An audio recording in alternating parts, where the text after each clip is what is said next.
Victor might not win any Father of the Year awards, but when it comes to being a grandfather, he's actually killing it. Who would have guessed, right? He's got a good thing going with all his grandkids now, even Claire, of all people. It's like he's finally figured it out. Just look at how he is with Connor. That kid adores his grandfather. Same with Johnny and Katie. They can't get enough of him. Even Summer and Christian, they've got their thing going with him too. And let's not forget Dominic, Avi's little guy. Victor's got a soft spot for him too. Oh, and when Noah was in town, he and Victor were basically best buds. So sure, he might have messed up as a dad, but when it comes to his grandkids, he more than makes up for it. Got all that? I'm really starting to appreciate Victor, and I had this thought yesterday. A lot of what he said, especially to Victoria, will be recycled when his exit episode rolls around. And honestly, that idea hit me right in the gut. I honestly hope Amy manages to kick the bucket before I die of boredom from this storyline. But hey, at least I can hope Holden stays in Genoa City. Maybe someone can be interesting. As for Nate, he's about as exciting as watching paint dry. And now that Audra's stuck with him, she's just as dull. Sally and Audra used to be fun to watch, especially with their business savvy, but now, they're just yawn. It's like their entire personalities disappeared the second they got attached to these guys. They seriously need better storylines. Just my opinion, of course. Before the real Damien showed up, I couldn't help but wonder if Amy and her son were about to pull off some scam. It's almost like Amy's got Audra's trust in the bag, and Audra's actually opening up to someone for the first time in forever. Something has to be up with Amy. I mean, maybe she's not really sick and just faking it to milk some sympathy so Nate will help her out. Classic move. Hey everyone, welcome back to Radiant Serum. I'm Aubrey, and I hope your day is shining bright. Thank you for joining me. Let's jump right into today's video.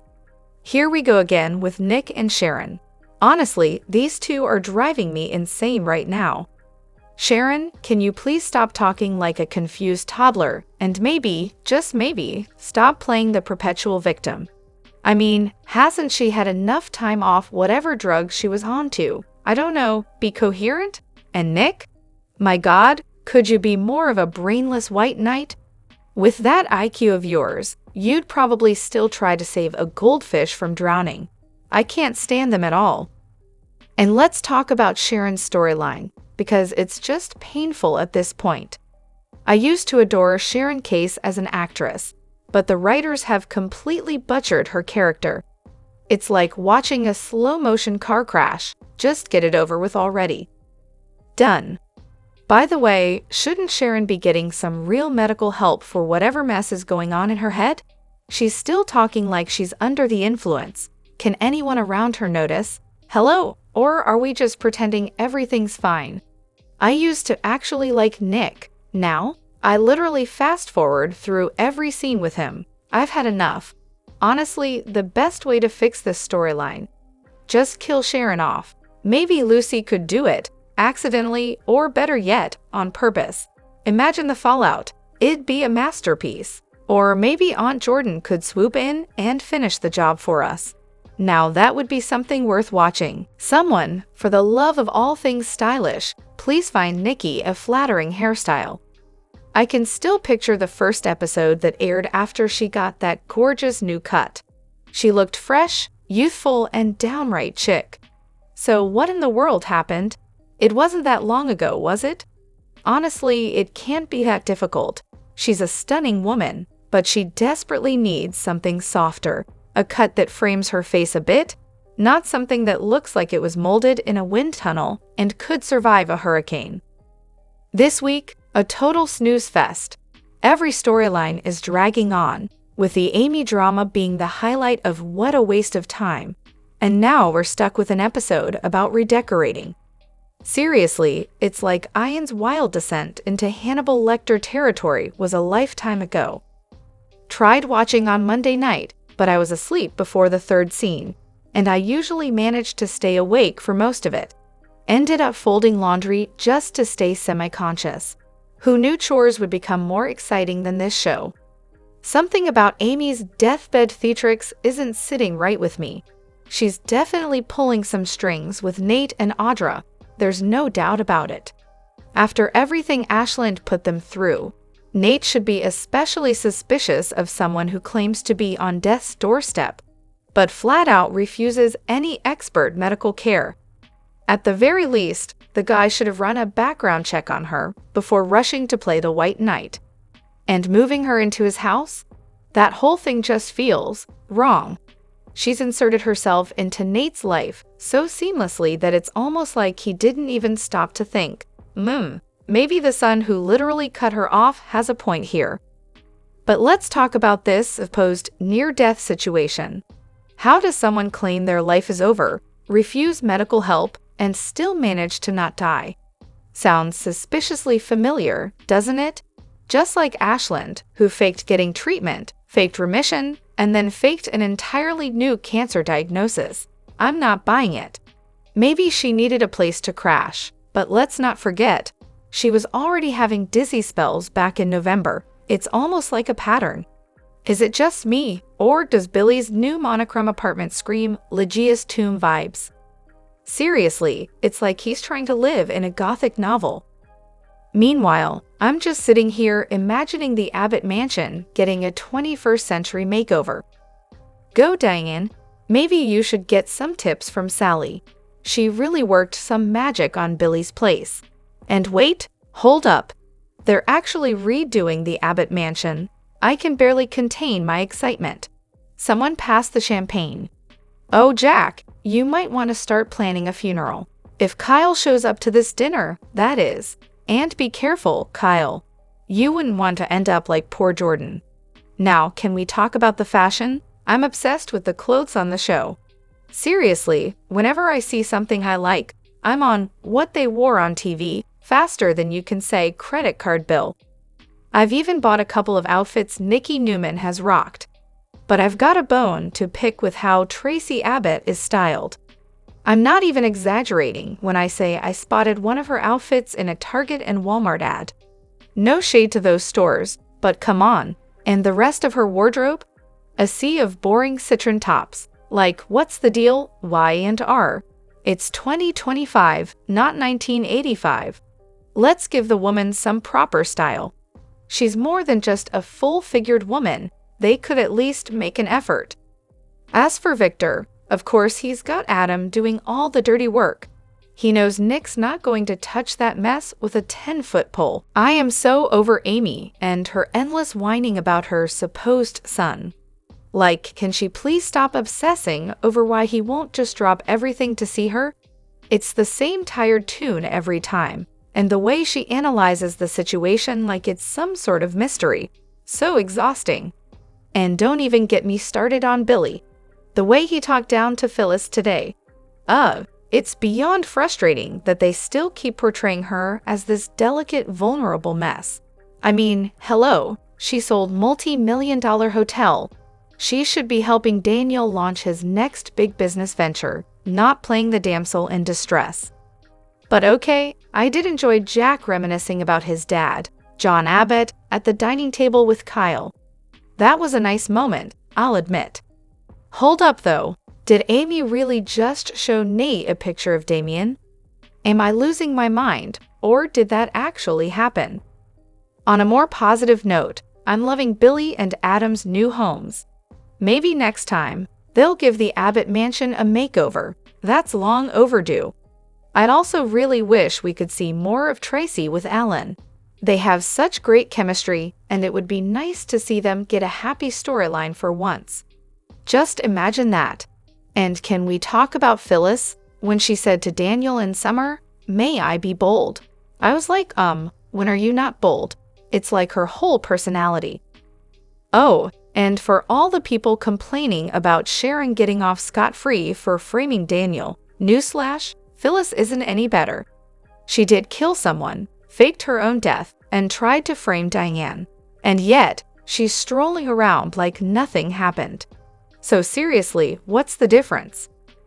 Diane really thinks she can redecorate Jack's Abbott home. That place is his legacy, for crying out loud. How dare she think she can just waltz in and change everything to her liking? And of course, she drags Tracy into it, trying to get her to back her up. As if Tracy would ever side with her on that. Victor just won't let Claire and Kyle breathe, will he? Seriously, when is he going to stop meddling in their relationship? I'm beyond tired of him sticking his nose in, acting like he knows what's best. And don't get me started on Amy and her band of merry men. Something is definitely off. You could just feel it, right? I don't trust them one bit. But hey, who cares about the obvious red flags when we can have another dull storyline instead? Speaking of things people don't seem to care about, anyone wonder why no one knows Ian Ward wasn't dead when he got to the morgue? Isn't that a little important to mention? I guess we're just gonna ignore that tiny detail. As for Ashley, mark my words, she won't let this happen. She's not even remotely interested in Deanna, like at all. Sharon, though, have you seen her lately? The constant staring, no blinking, that creepy, fake tone of voice, and those weird things she said to Phyllis, resisting the urge to take you out? Is she getting her blood levels checked? With her bipolar history, you'd think someone would be on top of that. But nah, let's just let her spiral again. Connor is really working both his parents, isn't he? He's got them exactly where he wants them. This kid knows how to play the game. And Victor? He thinks Adam and Chelsea will get back together. Yeah, sure. Do you think they will? I know Connor would love it. In fact, I think he's secretly hoping for it and might just push them back together himself. What's up with Audra? It's like someone just hit the mood swing button on her. I'm guessing since Nate's a doctor, he might be able to spot someone faking a life-threatening illness, right? By the way, Beth, who plays Tracy, she's a fantastic actress. It was awesome seeing her again today. As for this Damien storyline, yawn. Seriously, why doesn't he just talk to his own mother? And don't even get me started on Jack. He's beyond annoying. Meanwhile, no one's doing anything about my friendship with Nikki. This is my house, people. Still no new paint, no new furniture. It's like I'm living in a control freak's dream. Also, what's with the way they're making Nikki look? She's gorgeous, so why are they giving her these atrocious hairdos and terrible makeup? It makes her look completely bizarre. Can we please bring back the stunning Nikki we all know and love? And when the real Claire finds out Victor's not okay with her being with Kyle, I'm sure we're in for a treat. Drama alert. Quick question. What does Danny Romolati Jr. even do for a living? Not the rock star, just the rock star's son. Must be some kind of mystery gig. Also, Nikki's makeup today. Hello, is Halloween coming early this year? This Nate and Damien storyline is somehow dumber than the Sharon one. And don't even get me started on bringing in a new Damien. Really? Every time I see that name, I just picture The Omen. And honestly, does anyone actually buy Billy's whole "I want to start Avid Communications" thing? Like really? No one's buying that it's not a plan to get back at Adam and Victor. And Phyllis, come on, she's just eating up his nonsense. Finally, what is going on with Sharon? Is she on something? I can barely sit through a scene with her anymore. I can't believe Nikki's over here making excuses for a grown man. Seriously, someone needs to tell her to let her granddaughter live her life and tell her husband to take a seat.